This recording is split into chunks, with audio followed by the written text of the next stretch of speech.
Hey guys, it's Hans Hobbies, and today I have a comparison video between my RC four-wheel drive 1/18th scale Gelande II D90 and the Axial SCX24 1/24th scale Deadbolt. A lot of people are gonna want to compare these two. They're not really comparable vehicles, in my opinion. They they're both technically mini slash micro crawlers. However, they I think they uh, are meant for two different applications. So for the SCX24, they went a little bit more performance over scale. They do have a bit of scale looks, but they found performance more important. So they kind of lean more towards the performance side. The RC4 wheel drive is the complete opposite. It leans more towards the realistic scale side over the performance.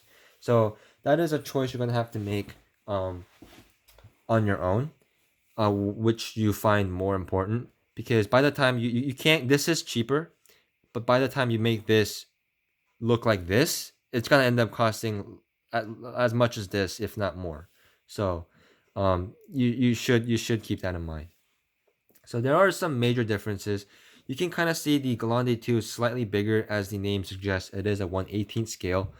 But the wheelbase is basically the same. If you see here, you can see the wheelbase is basically the same. It's actually the slightest bit longer on the Axial. But you can see the Axial is much narrower, or slightly narrower than the Gelande II. But essentially, the Gelande II chassis itself is basically a 1/24th scale chassis. It's just the body makes it 1/18th scale. It's just like the Kyosho Mini Z 4x4, which hopefully I'll get at some point to compare with these two. Those are considered 1/24th scale crawlers or 1/28th scale crawlers. I don't quite remember. But if you get the Suzuki Jimny version, I believe that one's considered a 1/18th scale, just because the Suzuki's Jimny in real life is just a really tiny car.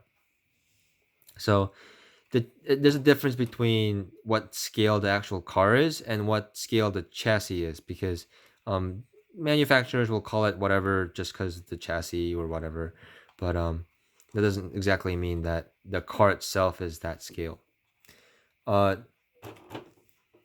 The wheels on the Axial, so the main difference you're going to notice between the Axial and the RC4 wheel drive is the Axial has a lot of plastic, and the RC4 wheel drive is mostly metal. So you can see here the SCX24, the only bit that's metal in here is basically the chassis rails. The chassis rail is metal, but everything else, battery tray, axles, links, skid, transmission case, even the front bumper is plastic. This roll cage is plastic. This is Lexan. So the wheels are also plastic, and also they're not beadlocks, they're glue on. So there's a lot of plastic in this, which is why it ends up being $100 cheaper than this. But once you add all the metal upgrades to this, it ends up becoming around the same price, because this one is basically all metal. The only bit that's not metal in this truck is the transmission case and obviously the body. This one, the drive shafts are metal, the axles are metal, the wheels are metal, the bumpers are metal, everything's metal in this.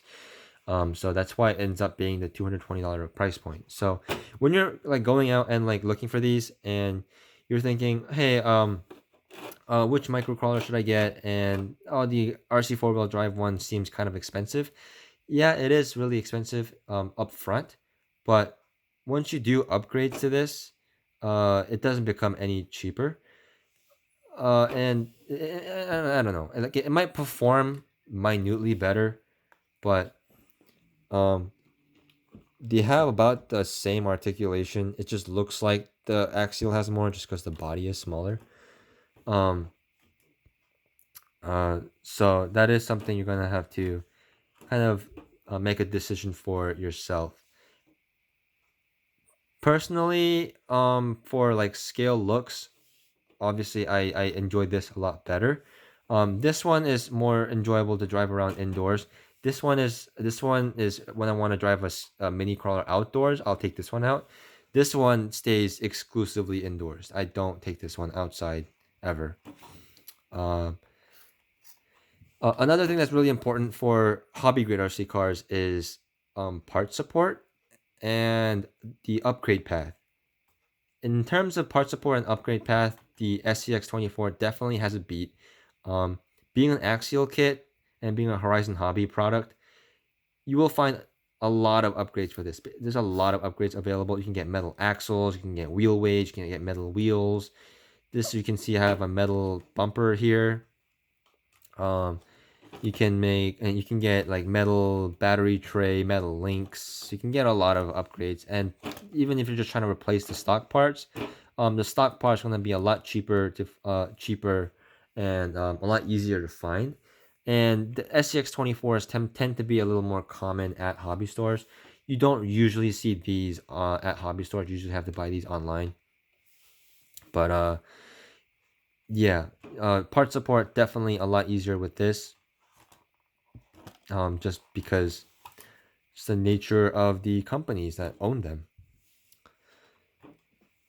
Um, Battery wise, though, this is a little bit more proprietary.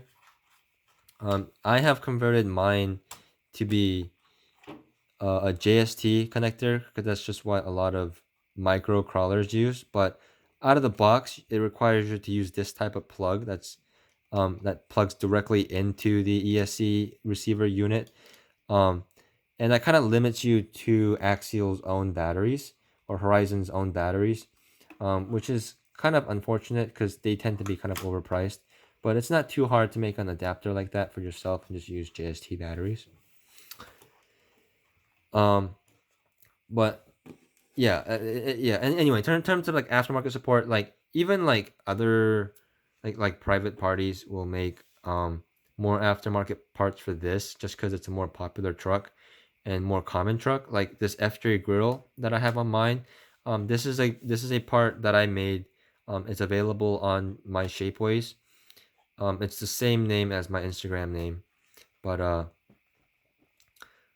yeah, like there's a lot more like these kind of like different parts available from both from aftermarket and from like private party, like Shapeway kind of deal.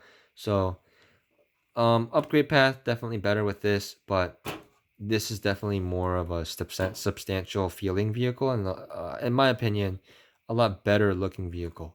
Um, I don't mind the looks of the deadbolt, but you can't really beat the looks of the RC four-wheel drive. But also the last thing, being an RC car, an important aspect is the controller you get with it. So being a ready to run kit, both these are ready to run out of the box. It will come with a battery and a charger and a radio. So most like usually when companies do mini or micro crawlers and trucks like this, they give you this radio. This is a very very common radio. It's very common in like the ECX mini cars. This is what you get in like the Chinese WPL cars come with this radio.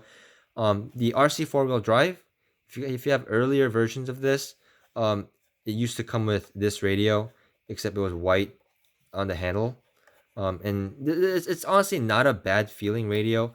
It's a full hobby grade radio. It just looks bad and it looks cheap. But now they give you this one with the RC four-wheel drive, which is basically, I believe, the same electronics as the other one. It's just in a much nicer looking case. And it's also a very nice feeling radio. It has all your adjustments and everything. So looks wise and feel wise, like this is a very nice radio. The Axial comes with this radio, which also looks very nice. The wheel will also just be black out of the box. I painted mine to be silver like that. This one is technically slightly nicer just because it has a foam wheel on it, but trigger feel, overall like adjustability and stuff, is about the same. if I were to have a choice between these two, I would prefer this one to come with both, just because it's ergonomically a lot better. The steering wheel is a lot closer, so you're able to drive it one-handed a lot easier. This one, the steering wheel is very, very far away, so you can't even reach the steering wheel. And I don't have small hands. I have like average to slightly large hands. So for one-handed driving, this is definitely a lot better radio. You also don't have to have a screw to change your screwdriver to change your batteries out. You just undo that and then you just pop your double A's in there. This radio also has a cover for all your settings. Granted, it does have less settings than this truck does. But actually, no, they have the same. Yeah, they have the same number of controls. But the controls for this is hidden under a cover, so if you put it in a bag or anything, it won't mess up your settings. Whereas this one, I have to readjust every time I take it out of my bag. So those are some just like comparison pros and cons. I won't like make a judgment for you and say which one's better, because which one is better is very subjective and very dependent on like what you're looking for specifically and what you're planning on doing with these trucks. So that's just like a quick comparison between the two, to just kind of let you make a decision for yourself. I personally, and if you have the luxury of getting both, I would say get both. They're both really nice trucks and they do perform differently and serve different purposes. But if I were to have a choice of buying only one of them, I would have personally gone with this one, just because even though it is more expensive, I like the looks of this truck a lot more. And looks are a big thing of RC for me, because at the end of the day, RC cars are just model cars that move without you physically touching it. So this adds, for my personal enjoyment, the scale looks of this adds a lot of enjoyment for me. So that's not my personal choice, but you might want this one for the upgrade path and the cheaper parts and cheaper initial price, whatever reason. Um, but yeah, if this video was helpful, please subscribe, give me a like, comment down below, all that good YouTube shenanigans. And just let me know what you guys ended up going with if you were thinking about it, and let me know if I helped any, because that would be really nice to know. So yeah, thank you guys again for watching, and I will see you guys next time.